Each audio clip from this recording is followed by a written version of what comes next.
This playthrough is rated M for mature. Greetings and salutations, everyone. Vauldemare here with more Crimes and Punishment, featuring Sherlock Holmes and Dr. Watson. We're still inside the, basically, well, not the grave, was it the Torium? Whatever it is. We just got the golden knife, we're trying to get out of here. And the reason I'm on this page is I realized this is how you're supposed to figure out how to get through the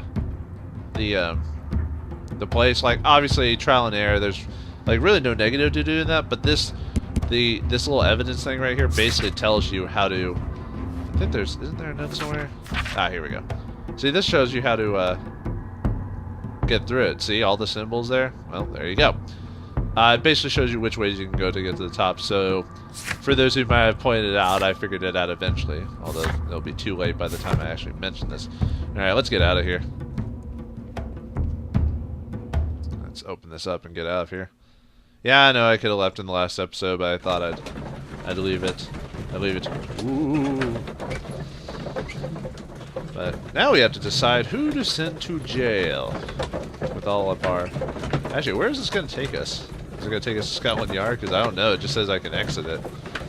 I'm kind of curious now. By the way, this may end up being a short episode, or depending on how things go, what's that? Actually, let me go ahead and I want to change clothes really quick before I leave. Before I do that, but I may show the other alternate endings depending, because I've checked some of the other ones and they weren't that much different, so I didn't decide not to show them, or they weren't interesting enough for me to go, okay. Kind of like in the first case, when you choose the wrong guys, they go, no, I didn't do it, and then that's pretty much it. I mean, it's not like any unique dialogue other than Holmes going, you did it, and they're like, okay. Okay, I did it. So, what, same with the Chilean one, it was not that big of a deal, so am I not allowed to change? I'm allowed to do this one. Haha. I just want to do it just because. Is there any one of these I can keep? No, just the hat. Alright, but anyway, we've actually completed all the clues to, after getting the knife, that was pretty much the kicker for what we needed to do to get out of here. So, and I'll show you the options. I'm always wondering what's on your mind, Holmes. Great. Anyway, so we've got multiple different conclusions on here. So we'll start with the top, of course.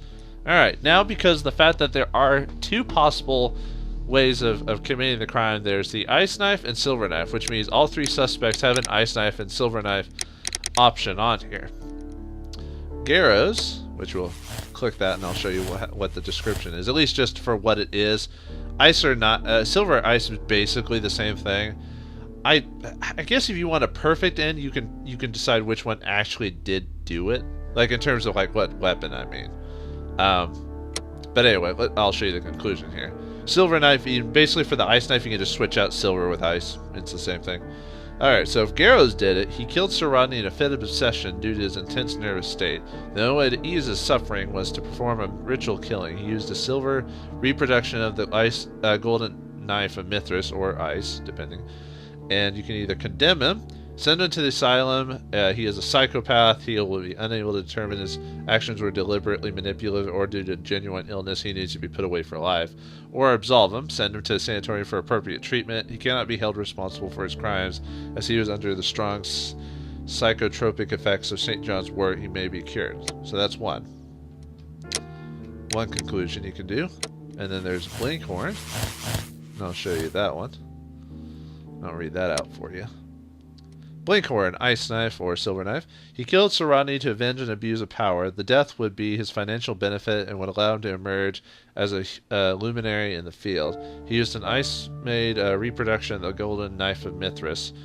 Condemn Blinkhorn. Blinkhorn knew of Bentcliffe's intention to take over all the credit for the discovery of the golden knife. He devised a cunning plan to eliminate Bentcliffe, and for this he deserved the ropes.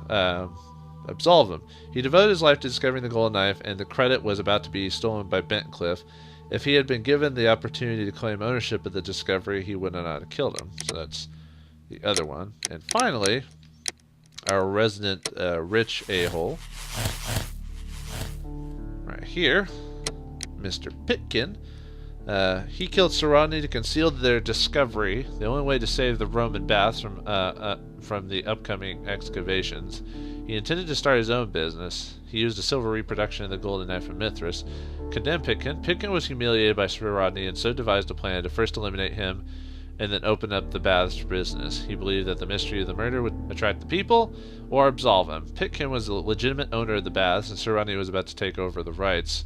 If Blinkhorn had accepted the compromise, Pitkin would not have been killed. Now, they all have a legitimate claim to doing it. That there's a couple of factors to take involved. At least I believe so. Now, you think initially it would be Garrow just because he's crazy and he believes in, like, because of his, like, mental illness, he started believing in this like cult and what the curse of the golden knife to do. So you think, you know, being kind of a slight interested man in it, that he would take advantage of that and stab him. But there's a couple of things to think about here. One, he didn't have his glasses on. He took them off. So there's the fact of, like, how would he know, like, where to get him? But all of them said it was hard for them to see, and glasses would not have helped either way. So taking them off, he took them off near the brazier in the first place. So that's where he was sitting at. Let's see, and well, Blinkhorn and Pitkin are kind of more. It's hard to say. Like, Blinkhorn seems so adamant about what happened, and he seemed generally interested in continuing his research even after the fact, which would make sense that he might have done, because, you know, maybe he's aware of the golden knife, and after he did, he'd be like, "Oh, I found it, yay!" Because, you know, someone was there someone knew about the dig because there was a broken lamp there, so clearly someone was there before, and it was aware of it. And then Plinkton, because he wants the wealth, and, you know, he's a low highborn, so he'd want more power and stuff like that. The reason I'm thinking is Plitkin is because of the key that was under the body of the dude. Now the reason I think now hear me out here, because okay, the guy was missing the key.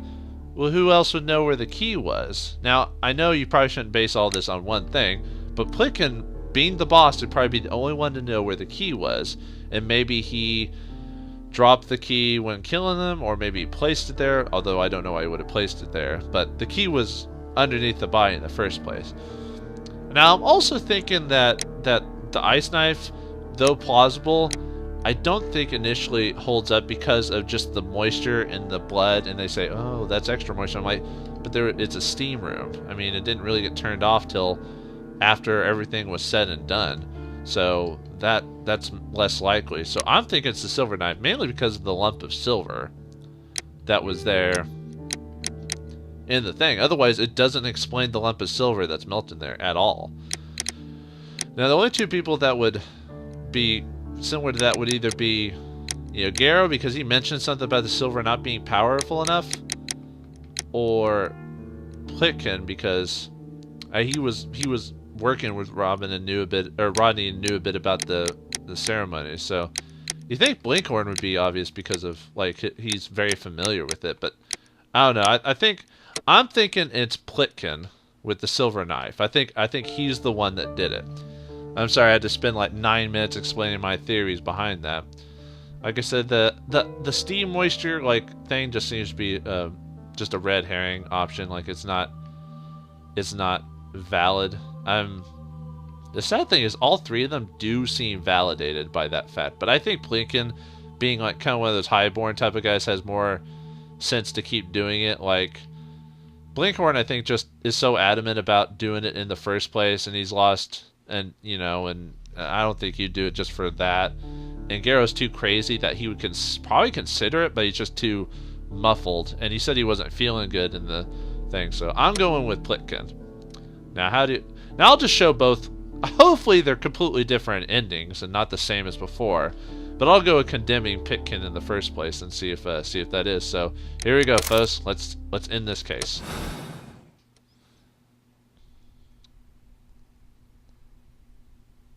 I hope I'm right anyway. I guess we'll find out when we do this. I could be completely wrong. My reasoning might be completely off, but like I said, I guess I'll find out. And then you viewers will be able to tell me if I'm wrong or right, I guess, after watching. You probably read the game fact on this, I bet. Probably already know all the answers, but here we go.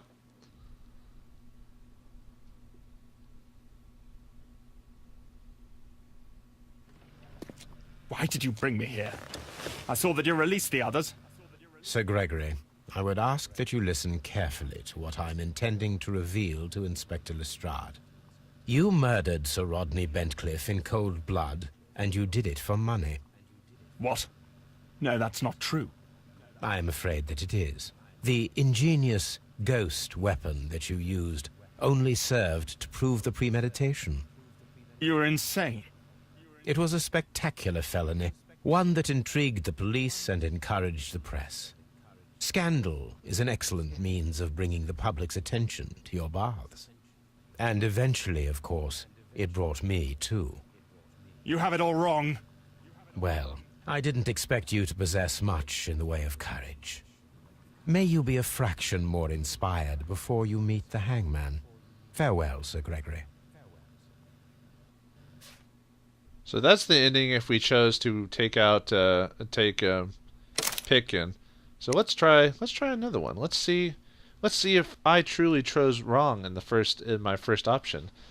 Because since we have enough time and I don't want the episode to be really short, I will just show all three endings. Not all variations, but I'll show all three endings. So we've shown Pitkin's ending.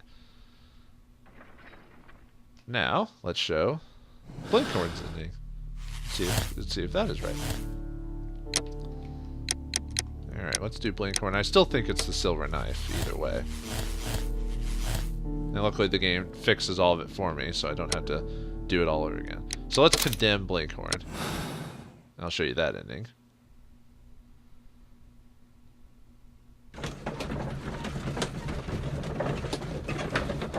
Watson, I believe we've done this, or Holmes, I believe we've done this many times before. It's almost like the main player doesn't actually know what he's doing. Quite right, quite right. He's a he's a middle-aged white boy in middle America who hasn't been studying much in these years. Alright, anyway, let's do Blinkhorn. Let's stop making fun of myself for once. I'm feeling rather uncomfortable. Why have I been put into these cuffs? I fear that you had better get used to them, Mr. Blinkhorn. They are your reward for the murder of Sir Rodney Bentcliffe. What? No, that's a lie. It is regrettable, for you are a talented archaeologist. I will request that you are placed in a prison where you are unable to dig an escape tunnel. That is, of course, if they decide that you shall live. The consulting detective who salutes your intelligence in performing the perfect crime. Yes, but also the gentleman who detests your motivation. You know nothing. You wish to be the one who would reveal this to the world. Is that the golden knife? How? I also like to dig, you see. I only followed your trail. Such a pity that there is always someone willing to steal your credit, wouldn't you say? And there was the chance of a lifetime. You had to take it. It was not to be shared. But now I am here, and there is no one who will stop the tread of justice, Mr. Blinkhorn. Goodbye.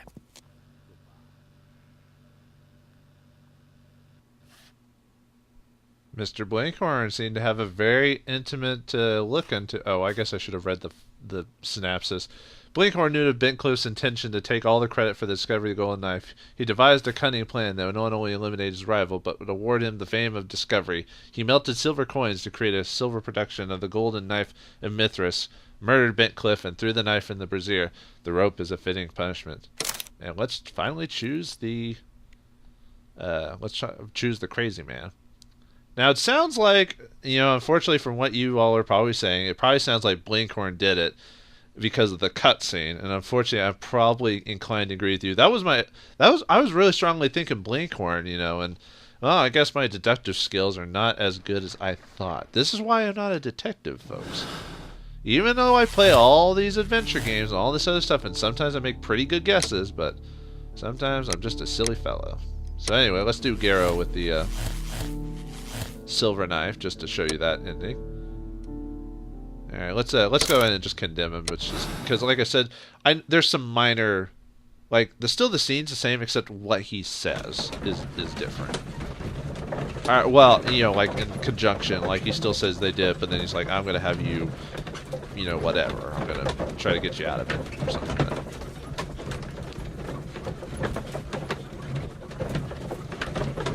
But yeah, it'll be interesting to see what the other guy's reaction is, because you can kind of tell during the cutscenes if you made the right choice or not. Like, I mean, like in the first case, it was obvious who did it. Even though I had guessed it, I was like, you know. Mr. In the second one, I didn't. The game is up. I see straight through you. You see straight... what? You have a decided talent in mind manipulation. We all believed your comedy. The medication almost tricked me, I'll admit, but all of it was fake. The hallucinations, the hysteria. Mr. Garrow, you are a dangerous psychopath and a clever murderer. The method by which you disposed of the crime weapon... Oh my god! I killed him! It is no use to deny it. I despise cowardice in any form. What will you do with me? You will be sent to a medical institute, where you will receive the best treatment to facilitate your full rehabilitation. What the good Dr. Watson is trying to say is, life seclusion in a lunatic asylum awaits you. I would rather be dead! That is your choice.